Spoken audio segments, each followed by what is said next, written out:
ওগো বৃষ্টি, বলো। আচ্ছা তুমি আমাকে কি এমন পিরিত শিখালে আমি যে আর ঘরে থাকতে পারছি না।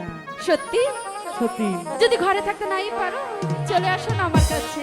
কি পিরিত শিখাইলা, হ্যাঁ কি আগুনে লাগাইলা, আচ্ছা এখন আমি ঘরে থাকতে পারি না।